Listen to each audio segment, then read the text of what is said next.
जन्म साखी के 20th पार्ट में आप सभी का बहुत बहुत स्वागत है। गुरु नानक देव जी, जिनके दर्शन मात्र से कितनी आत्माएं तृप्त हुई, इसके बारे में बहुत वर्णन मिलता है, परंतु केवल उनके वचनों को सुनकर मानने से क्या लाभ होता है, यह इस बार की साखी में स्पष्ट है।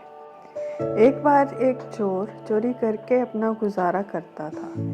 कुछ समय बाद उसकी मृत्यु हो गई। उसका पुत्र अभी छोटा 7 वर्ष का बालक ही था। उस लड़के की माता ने कुछ वर्ष चोरी से इकट्ठे किए धन पर गुजारा किया। जब वह लड़का कुछ बड़ा हुआ तो उसने अपनी माता से पूछा कि मेरे पिता क्या काम करते थे। माता ने कहा, पुत्र, पहले वचन दो कि तुम अपना रोजगार किसी को नहीं बताओगे, चाहे तुम्हें कोई मार डाले, और दूसरा, चाहे कोई कितना भी मित्रता का व्यवहार करे, धर्मशाला की तरफ नहीं जाना, जहाँ गुरु के वचनों का विचार चलता है।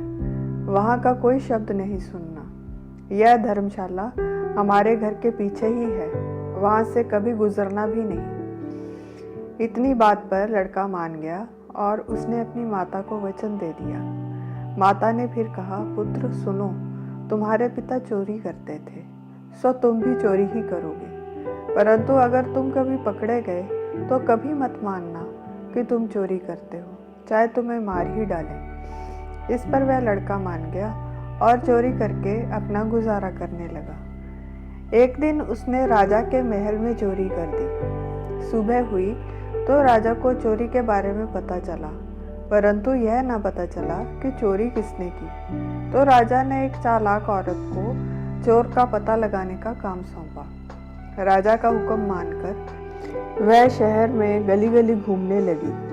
उधर चोर की माता ने कहा, पुत्र, कुछ अन्न की जरूरत है, जाओ और ले आओ।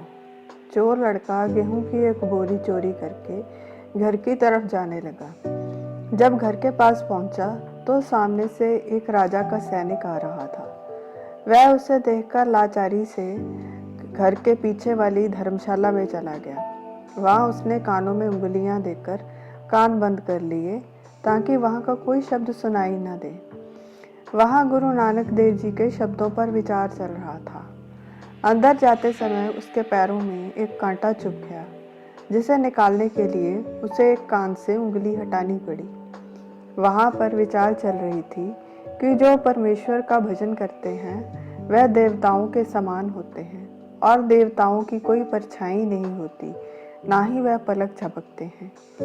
यह आवाज़ उसके कानों में पड़ी तो उसने सोचा कि मैंने यह जानबूझकर नहीं सुना। इतने में वह सैनिक चला गया तो चोर अनाज की बोरी लेकर घर की तरफ भाग गया। इतने में राजा द्वारा भेजी उस औरत ने सारा शहर छान मारा। उसने देखा सभी अपना अपना काम करने में व्यस्त हैं, परंतु यह दोनों माँ बेटा बैठकर ही खाते हैं। इनका गुजारा कैसे चलता है? हो ना हो यही चोर हैं। तो उसने उन पर नज़र रखनी शुरू कर दी। कुछ दिनों बाद उसे पक्का यकीन हो गया कि चोर यही है। फिर मन में सोचने लगी कि अगर मैं सीधा इससे कुछ कहूँ तो यह भाग ना जाए। यह सोचकर उस औरत ने राजा से कुछ सिपाही उस चोर को पकड़ने के लिए मांगे। राजा ने तुरंत कुछ सिपाही उसके साथ भेज दिए। फिर उस चोर को पकड़कर राजा के सामने पेश किया गया। राजा ने पूछा, क्या तुमने चोरी की है? परंतु अपनी माता के कहे अनुसार वह चोर नहीं माना। तो राजा ने हुक्म दिया कि इसको मारो और सारा सच उगलवा लो। सिपाही जेल में उसे कई दिन पीटते रहे, परंतु वह फिर भी नहीं माना कि चोरी उसने की है। यह देखकर राजा के मन में विचार आया, कहीं यह बालक सच तो नहीं बोल रहा। मैंने इसको इतना पिटवाया और इसका जवाब मुझे आगे परमेश्वर को भी देना है। यह सोचकर राजा ने उस औरत को बुलवाया और कहा, यह चोर नहीं है। तो वह औरत बोली, अगर यह अपने मुंह से कबूल करेगा तब तो मानोगे। राजा ने कहा, हाँ, अगर अपने आप कबूल करेगा तो मानूंगा।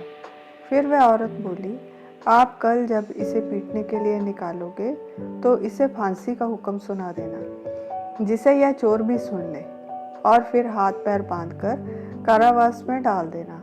परंतु वहाँ ताला ना लगाना, बस दरवाज़ा ज़रा सा बंद कर देना। फिर मैं जाकर उसे बातचीत करूँगी।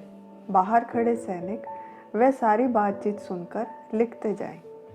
इतनी योजना बनाकर वह औरत वहाँ से चली गई। अगले दिन दरबार में उस चोर को बुलाया गया। राजा ने कहा, भाई इसे रोज मारते हो परंतु यह मानता नहीं, इसे कल फांसी दे देना। और उस चोर के हाथ पैर बांधकर बंदी खाने में डाल दिया गया। जब आधी रात हुई तो वह औरत देवी माँ का रूप धारण कर और लकड़ी की नकली बाजू लगाकर बंदी खाने में चली गई। उसके हाथ में एक मशाल थी। चोर ने देखा सामने साक्षात दुर्गा माँ खड़ी हैं, तो उसने हाथ जोड़कर नमस्कार की। दुर्गा माँ के रूप में उस औरत ने चोर से कहा, बेटा इस राजा ने तुम्हें बहुत भारी सज़ा दी है, इसलिए मैं तुम्हारे पास आई हूँ। तुम कहो तो मैं राजा को मार दूँ या सारा शहर तहस नहस कर दूँ, पर तुम मुझे सच सच बताओ, क्या राजा के महल में तुमने चोरी की थी? देखो मुझसे झूठ मत बोलना। चोर सब कुछ बताने ही वाला था कि उसकी नज़र देवी माँ के नेत्रों पर पड़ी, तो वह आंखें झपक रही थी और मशाल हाथ में होने के कारण उसकी परछाई भी दिख रही थी। तो उसे धर्मशाला वाला शब्द याद आ गया कि देवताओं की पलकें नहीं झपकती और ना ही उनकी परछाई होती है। यह विचार आते ही चोर को निश्चित हो गया कि यह कोई छल है। तो चोर ने हाथ जोड़कर कहा, माता जी क्या तुम नहीं जानती कि मैंने चोरी नहीं की? राजा तो मुझे ऐसे ही पीटता है। यह सुनकर दरबानों ने उसी समय उस औरत को पकड़ लिया और सुबह राजा के सामने पेश किया। राजा ने तुरंत उसे फांसी का हुक्म सुनाया और उस चोर को छोड़ दिया। इस साखी में यह बताया गया है कि अगर कोई भूल से भी संतों के कहे वचनों को सुन ले और उन पर विश्वास कर ले तो उसके लोक परलोक दोनों संवर जाते हैं। आज के लिए बस इतना ही। जल्द ही अगली वीडियो में फिर मिलेंगे। तब तक प्रसन्न रहें और अपना ख्याल रखें। अनजाने में हुई किसी भी भूल के लिए क्षमा और मेरी इस वीडियो को इतनी श्रद्धा से अंत तक देखने के लिए आप सभी का बहुत बहुत धन्यवाद।